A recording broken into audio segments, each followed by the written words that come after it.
you're combining all of the greats in one place and setting the tone for their careers and saying, you know what, the draft is here, your Hall of Fame induction could be here. They don't need to spread the All-Star game. And to be quite frank, like it's not fair the way that they spread the All-Star game around anyway. Yeah. Yeah. I know people keep saying, well, when's Tampa going to get the All-Star game? Hey, folks, this is Matt and I.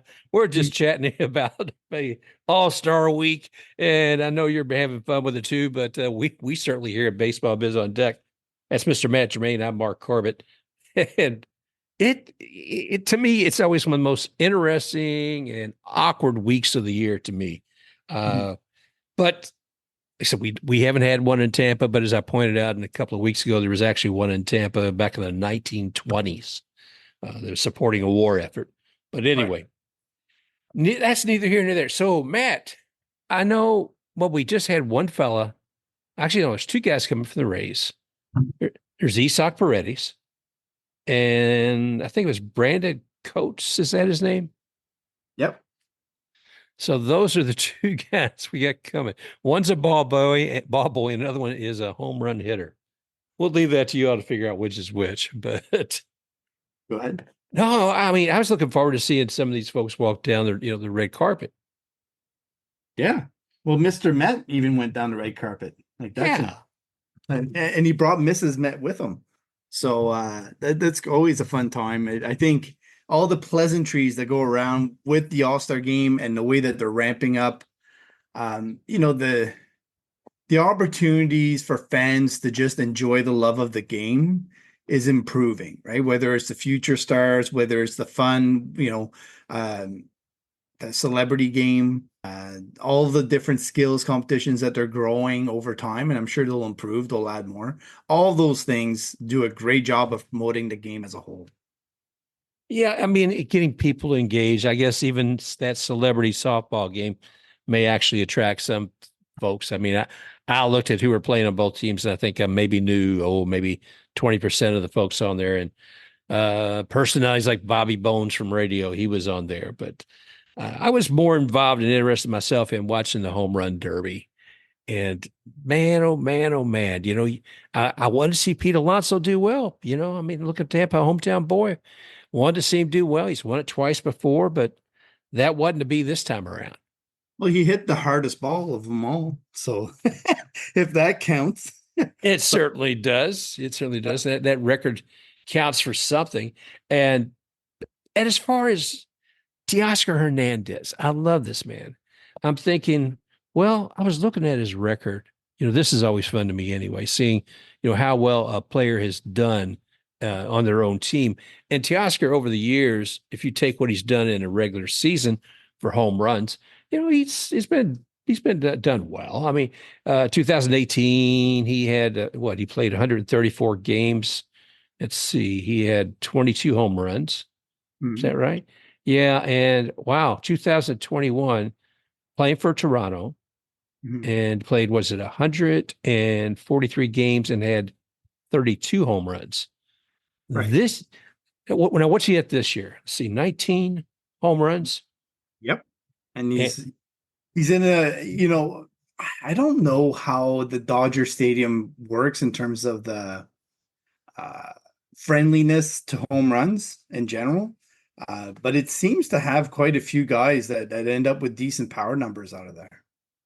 Yeah, I mean, it's just a little past the halfway mark of the season.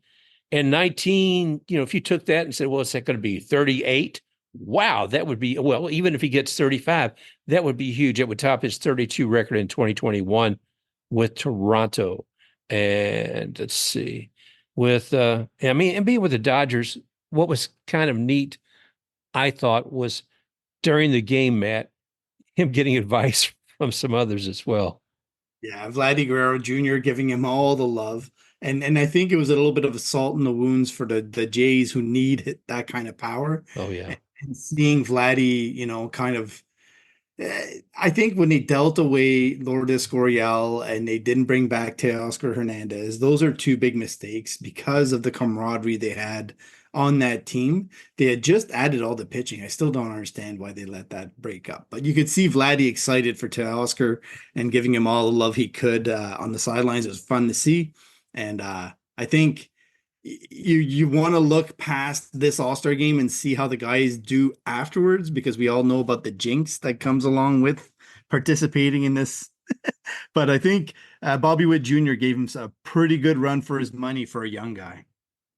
Yeah, I mean, and there is so much future to Bobby Witt Jr., what we're going to see there.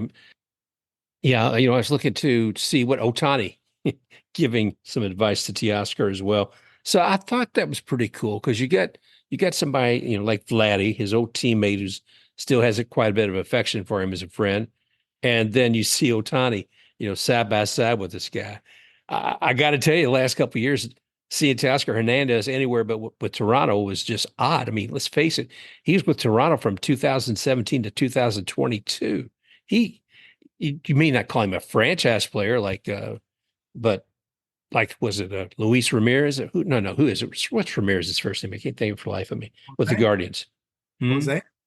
Jose Ramirez. Thank you. Jose Ramirez. I mean, he is a franchise name. And Teoscar just in part was, I mean, for as many years as he was there, but it hurts when you see those guys moved or go someplace else. How how do you think the Blue Jays outbid the Dodgers for Vladdy Jr.? I don't even know. I can't. Only thing I think, was he born in Canada? He was born in Montreal, but he does play internationally for the Dominican. Is it for the Dominican or I for believe so. I believe it's DR. Yeah. the Cuban team? Would allow it because of the whole defection thing and yada yada yada. It doesn't even make sense that he plays for the Dominican, to be quite honest. Yeah.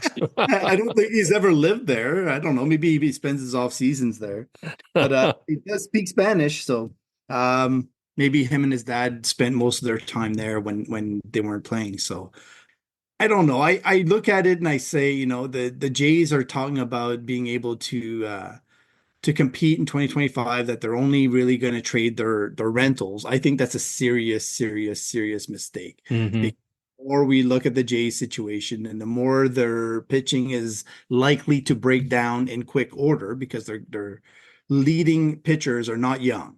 Gossman, even Barrios isn't very young. I mean, he's solid.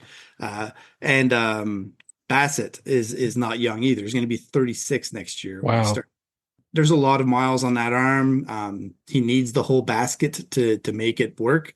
So I just think they're not in a position depth wise with what they have in AAA to kind of bet on it, right? It's sort of like trying to roll snake eyes at the roulette table, or sorry, at the craps table. So I don't know. We'll see. But the All-Star game's been great. Overall, I have no qualms about it yet. The competition's been fun, the whole attitude's been fun, and I think people are buying into this whole weekend.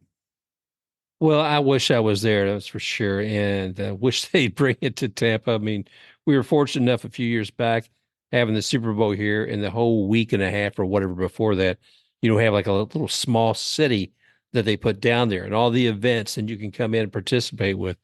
And I think that would be fantastic to be with, MLB's version of that this week. So anyway, but oh man, let's see what else we got here. Well, with the Rays, they continue on with the float party out there in Tampa Bay, floating right around the old number 500, and up and down and up and down and up and down. But we had a good run there with the Cleveland Guardians. I actually thought we did much better, low scoring games, but did pretty well, pulling 2 of the 3. Yeah, I think we're like, the Rays only lost one of their last 6 series. So when you look at that and the lead up to the All-Star game, it shows that they're headed in the right direction. Jeffrey Springs has had a bit of a lackluster last outing in AAA, so I think he still needs a bit more time down there before he's an option. But I think that the trade deadline is going to be so interesting because there's so many different directions they could go. I think it'll be dependent on how desperate teams, kind of are willing to play ball with the Rays, and what the Rays are actually looking for. But I think you could make a strong case for them to upgrade one of the two catchers, possibly upgrade the relief pitching aspect just with a back end guy who can actually pitch in the cold weather, not like Pete Fairbanks. Because that's always going to be a question mark if they do scratch their way into the postseason. Uh, but when we're looking at the drafted guys that they're bringing in this year, I think when you put all the position players together that they drafted, it puts together an entire team. So they've got every position covered. They've got 3 outfielders, they got a utility player, they got the entire infield, including catching position covered. So it's interesting to see how they drafted. This year they continued their streak of actually front loading the hitters. They've also, stayed up the middle with those first 4 picks. So you had a center fielder, a second baseman, a shortstop, and a catcher in order. So you've covered all your up the middle talents with guys that I'm so intrigued with Theo and with Petrie. Both of those guys they're guys that you can envision doing extremely well wherever you put them. And that, I don't want to say they're going to be fast movers. Maybe Petrie could be because he's a little bit more polished. Theo, I've just heard over and over and over again how mature he is for his age and how everybody who talks to him feels like they've just spoken to a college player. Wow. And to me, that speaks volumes about his character and his makeup. So I don't know where they're going to start off. I mean, they'll get a taste in the FCL and then we'll see where they go after that. But I wouldn't be surprised to see Petrie, get moved up to A+ even to start, and Theo to spend a long time for the rest of the season in A-ball, because he does need to catch up a little bit and get more playing time. Another intriguing part is that they drafted 3 Canadians, and who knew? Who knew that the Rays were so enthralled with my Canadian people that they would actually draft 3 of them, including 2 in the top 10. Like it's unheard of. And it's nice to see. It's nice to see them spread the love and steal Canadians from the Jays.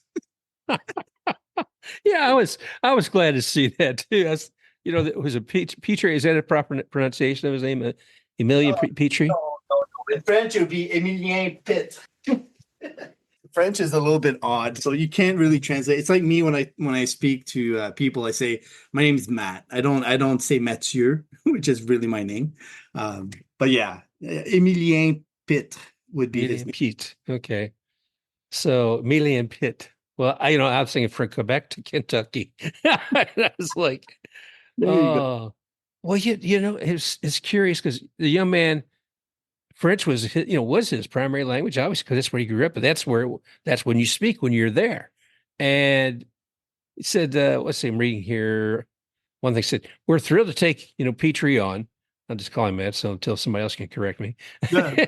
Ray's amateur scouting director Chuck Reach said, I think he's another guy with really good contact skills, and the power kind of emerged this year. He's a very, very self-made player. I think he showed up at Kentucky, probably wasn't ready to play that level, and just worked really hard at his English, at his body, and his game. And where he's come in that amount of time is just so impressive. Yeah, the University of Kentucky got in touch with me and told me that the Rays were getting such a Class A player, like just overall. I don't know, like they really, really, really seem to be high on his makeup and the amount of improvements he made all year long. I also wanted to note like the thing when I looked through all of his stats, because Canadians, we don't get to play as much baseball as Americans do. Our season is extremely short, so you've got to go away to do the things you need to do, or you play other sports and you hope that the tools end up being loud enough for people to pick you up. Like Larry Walker, for instance, barely played any baseball before he was taken in and sort of shown how to play the ball really from scratch. But in Petrie's case, or in Emilien Pitt, his isolated power jumped from 0.094 in 223 at bats to 0.209. So it went up 113 points year over year. And that just speaks to, when you're looking at that, and then you look at the rest of it, right? Strikeouts, walks, everything else. Did anything else change? Was he over swinging? No, he wasn't. His strikeouts actually only went up by one. And I mean, he had more at bats as well. So you could say they actually went down. Right. And his walk rate went up by five. And so it's extremely intriguing to me. It almost has the same profile as Edward Julian, who's with the Twins, but with better defense. So that to me is what's really intriguing about Emilien Pitt.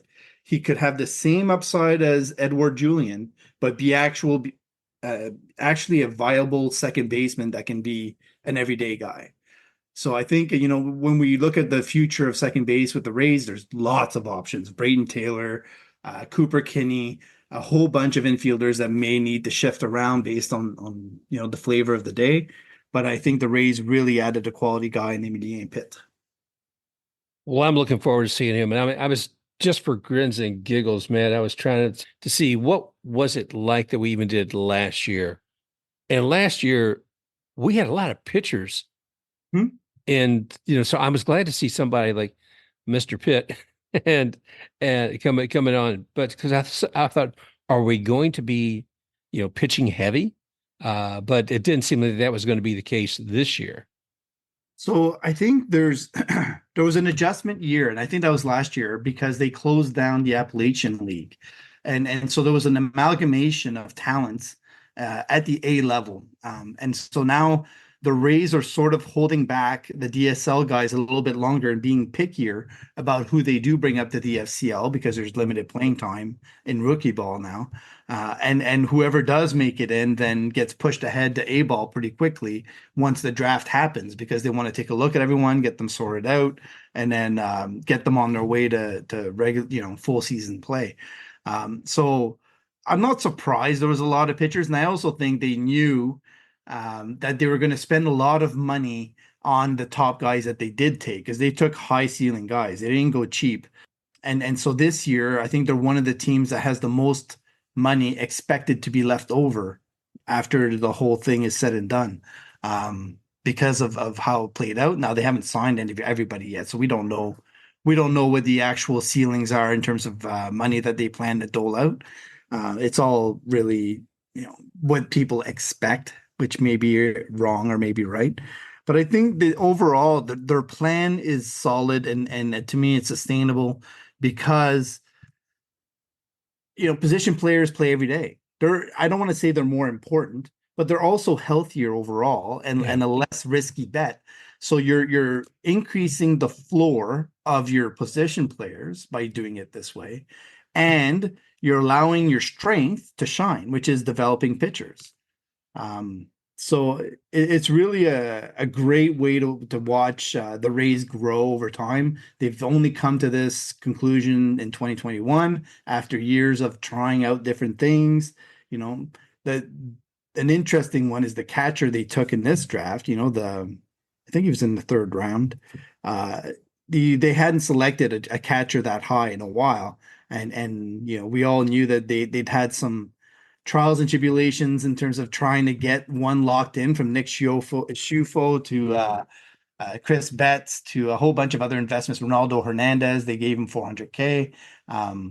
So it's nice to see them get back into that side of things and be willing to try another catcher, a young one who has, I think he's 17 with a lot of upside. So he's going to get to grow with some of those talents that we're seeing, and they'll come up together and there's no hurry basically to get him up, so he'll get all the development time he needs. But Llewellyn is one that I've heard rave reviews about in Canada as well. I heard more about him, to be quite honest, before the draft than Emilien Pitt, even though I knew about Emilien Pitt. But I think the Rays, like I mentioned it on Twitter, X. I'm always going to say Twitter. I don't know when that habit's going to break, Mark. I'm still saying it. Twitter X. Yeah. But the thing that I noticed in the last two drafts especially is the Rays are really aggressive now in going for the hit tool. not so much tools. Remember, they used to draft guys like Garrett Whitley and then guys with a lot more risk when it came to the hit tool developing over time. And when you look back at those drafts, not many Rays hitters were developed to the point where they became major league players, Right. and especially everyday players. Like there's some, but not very many compared to the investments they put in. So I think when you go after guys like Chandler Simpson, Xavier Isaac, and those kinds of players, you know their hit tool is going to play in the show, or at least we're anticipating that's going to play out. Same thing with Braden Taylor.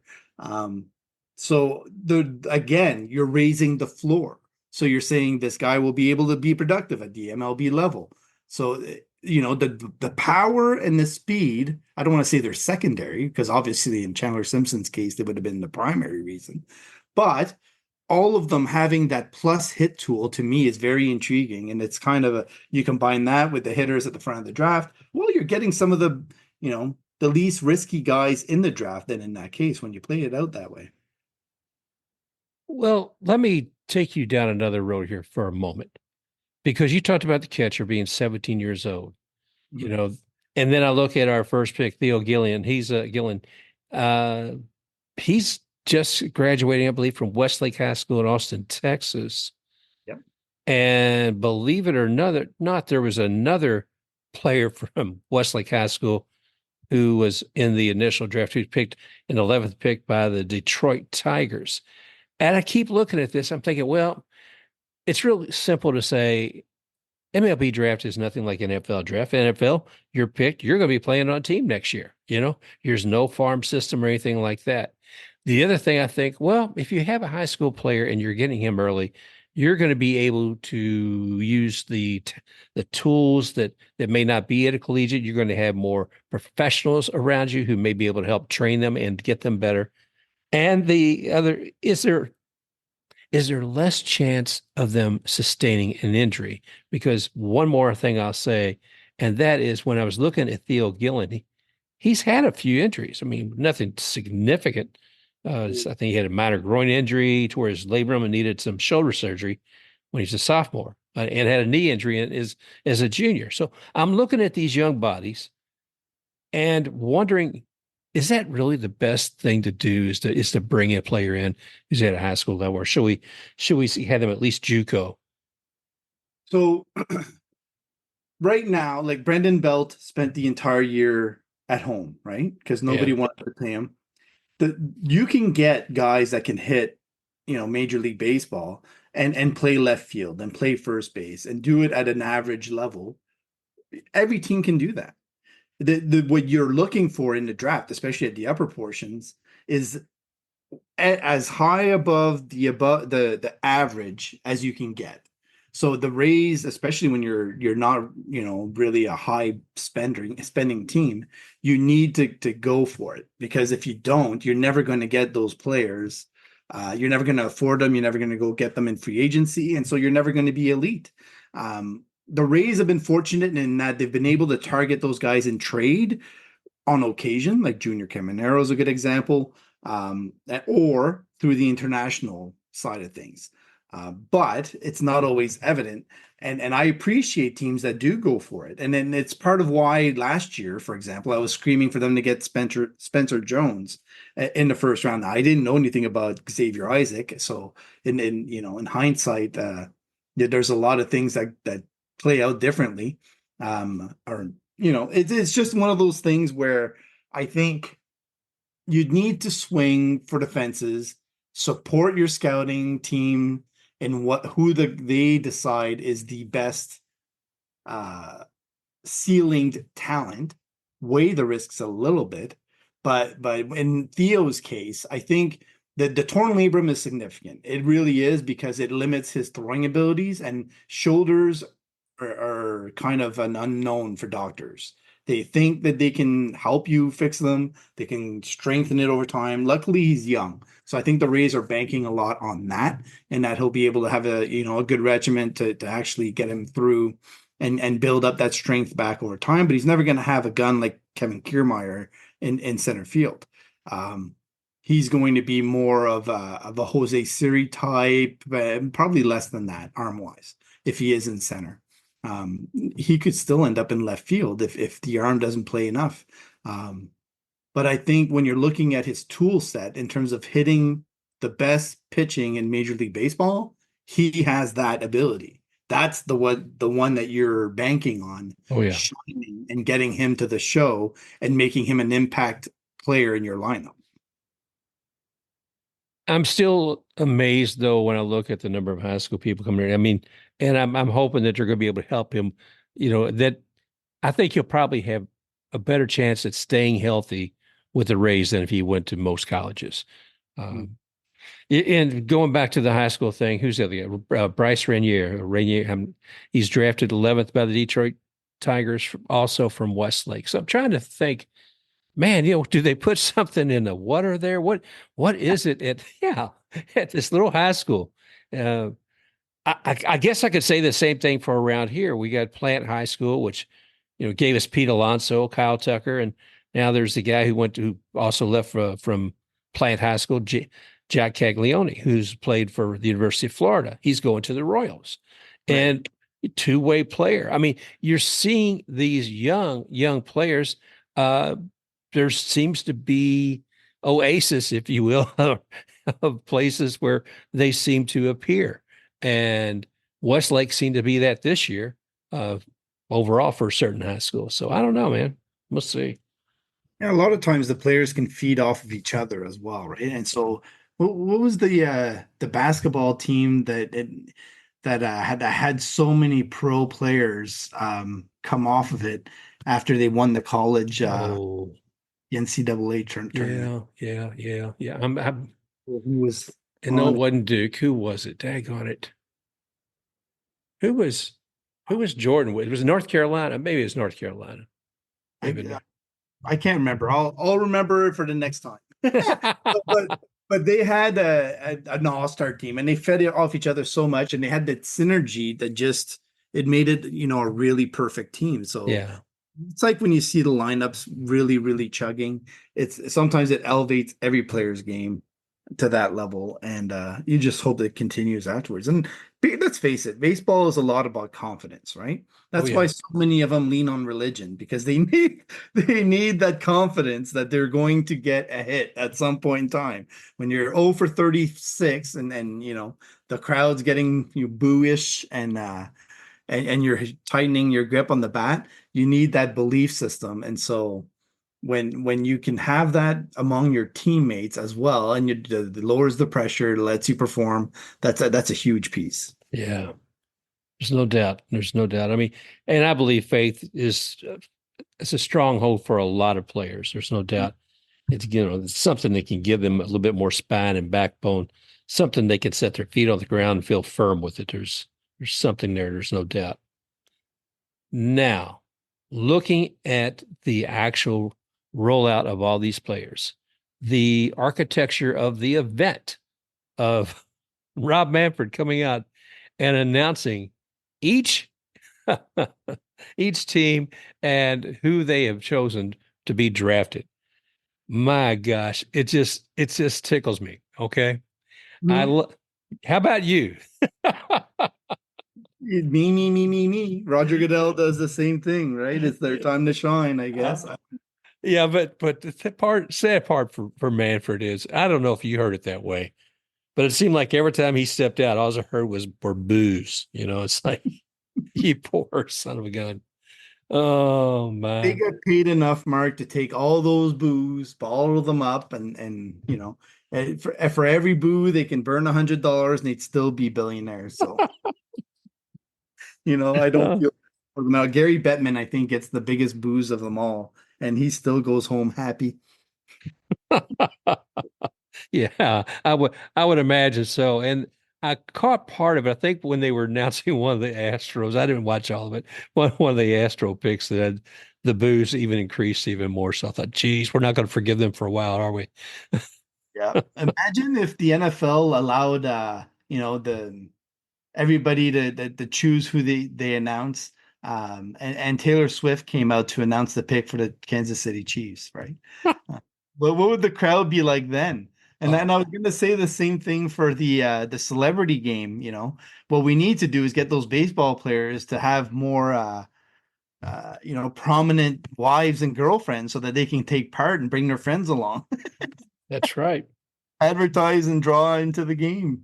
You wouldn't have any problem selling tickets then. Well, they did have some really fantastic softball players out Mm. there, but all in all, yeah. I mean, I saw, I looked down the list, influencer. I said, they're not influencing me because I don't know who they are.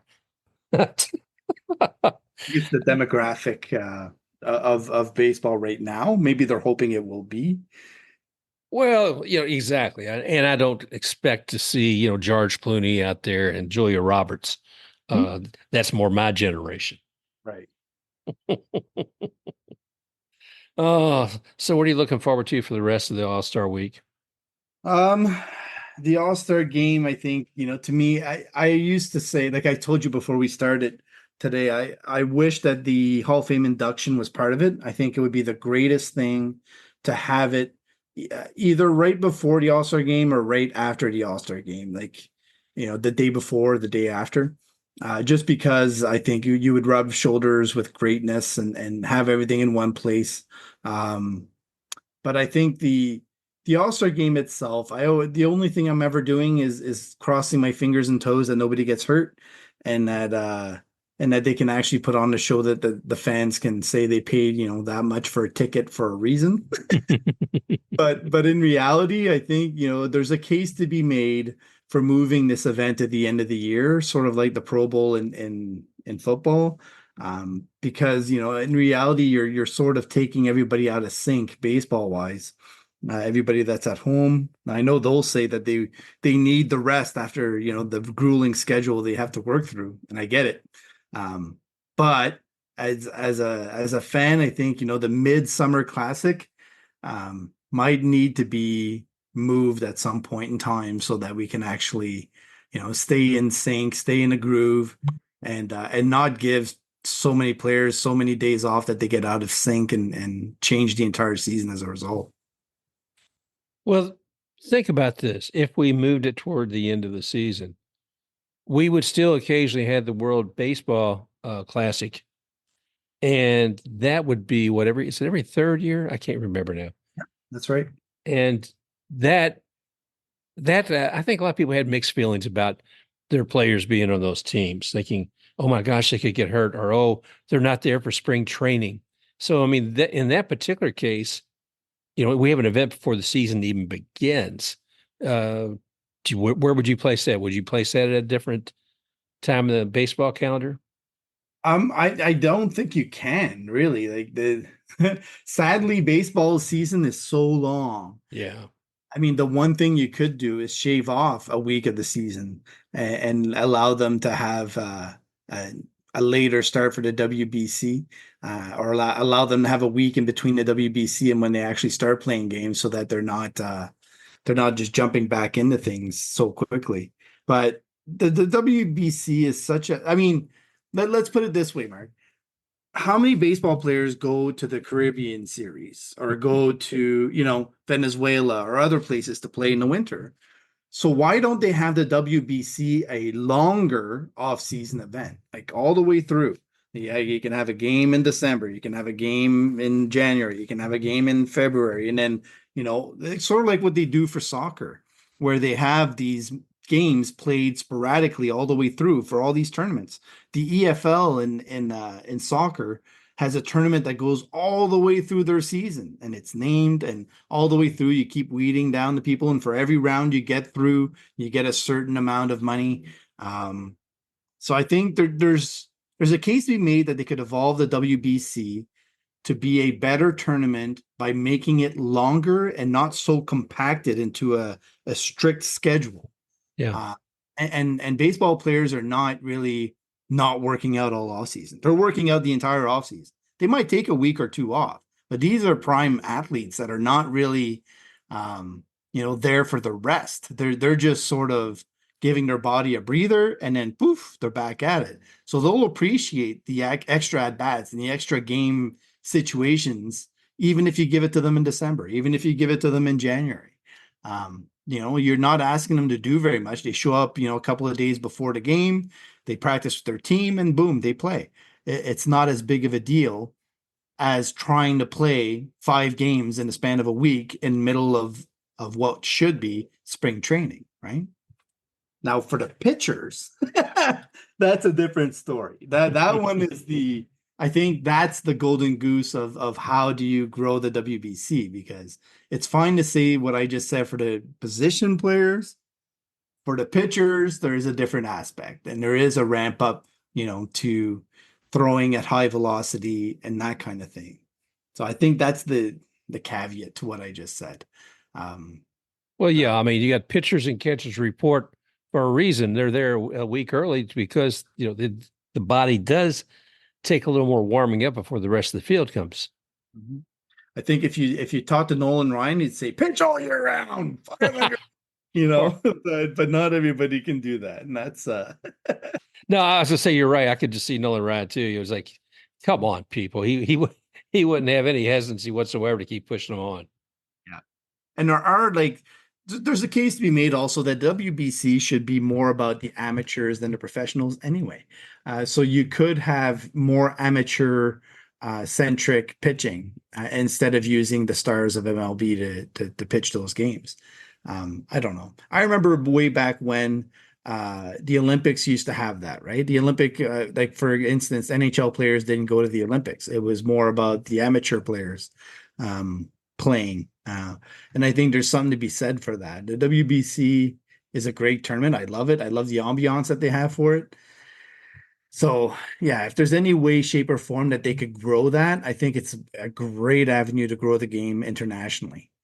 I also think that the thought of MLB playing regular season games, as it grows to playing more and more of them overseas at different locations, I think that's outstanding, and it needs to happen.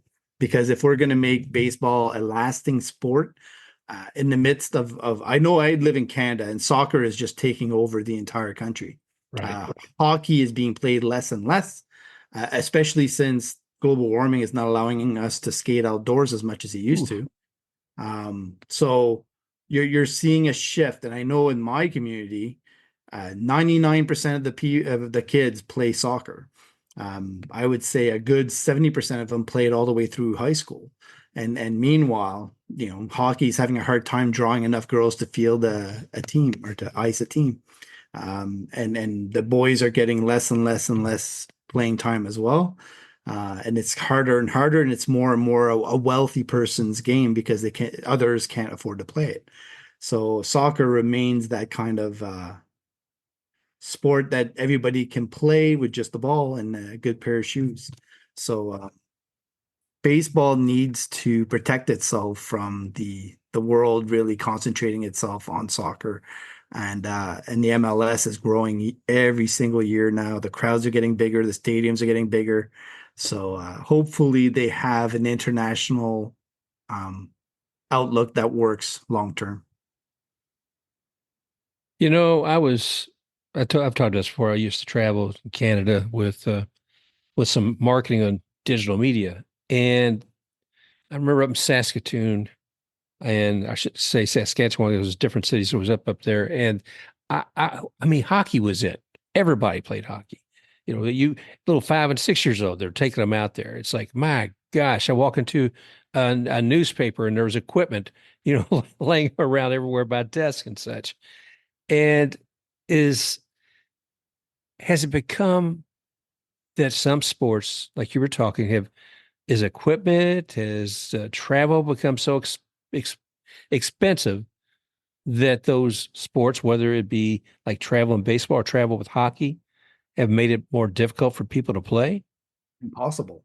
It's literally impossible for unless you were born to play the sport and you just laced up a pair of skates and you were just shining like a bright light for whatever reason, and somebody decided to pay your bill all the way through. If you're not of a certain salary and able to have the support that you need in order to drive yourself up to at least the junior A level. That's hockey, right? That's when you leave home for sure. You might be able to stick around your community or nearby, right up to midget AAA. Most times you still have to move away for that level. So you need to get all the way up to let's say midget, right? So all the way through that, it's every year you have extremely high bills in terms of travel costs, equipment. As you grow, the ice time, you don't get anywhere near enough ice time nowadays. And most of the time you're on the ice, you're standing around. You're not really you're not really driving your abilities to the level that you need to in order to be elite. So I don't I can't speak to it like 100%, but I can tell you what I see in my community is those who, because I don't live in a rich community. Like Yarmouth, Nova Scotia is not wealthy by any means. I think, the Jody Shelley is the one guy that came out of here. So it tells you about the type of player that we have in Yarmouth. They're more robust, I guess is the best way to put it. But the the quality of the players isn't really the issue. It's more about what homes did they come from. They were all really well-off people that had, in our community, it's fishing money. They have a good support system financially, and the ones who can't pay into the team don't get in. If they do, it's a 1 year thing, and the travel is really hard and tough. And I don't want to say it's embarrassing, but you're basically begging for people to take you from one location to another, so that you can get to these tournaments a lot of times. So there's, when you get old, kids get older, 12, 13, 14, that starts to become more and more of an issue. Unless they happen to have a really good close friend that they can lean on for that kind of thing, and the parents have a good relationship, then that's a really, really tough thing. And I'm sure travel baseball has its similar issues.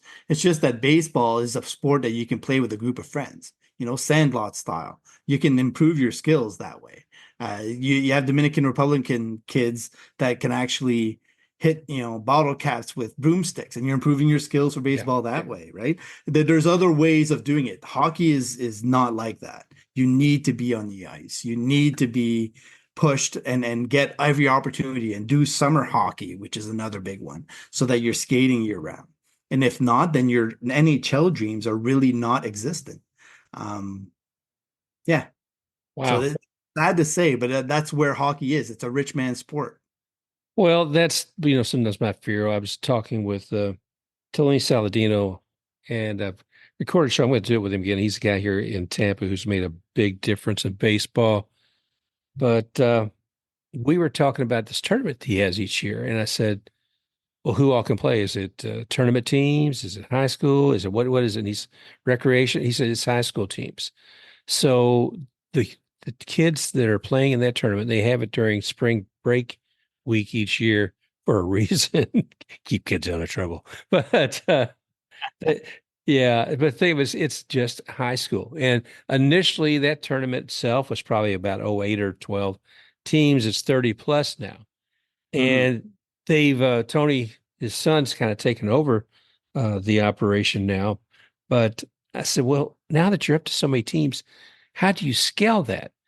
Well, what they use is the Florida, the state high school system actually grades the level of these teams. So they use that, and they create a standard for a gold level, a bronze, et cetera, but that's silver, center. Yeah. Anyway, that's what they're doing with it. And it's a high school league. These are kids that are not having to be on a travel team to go somewhere.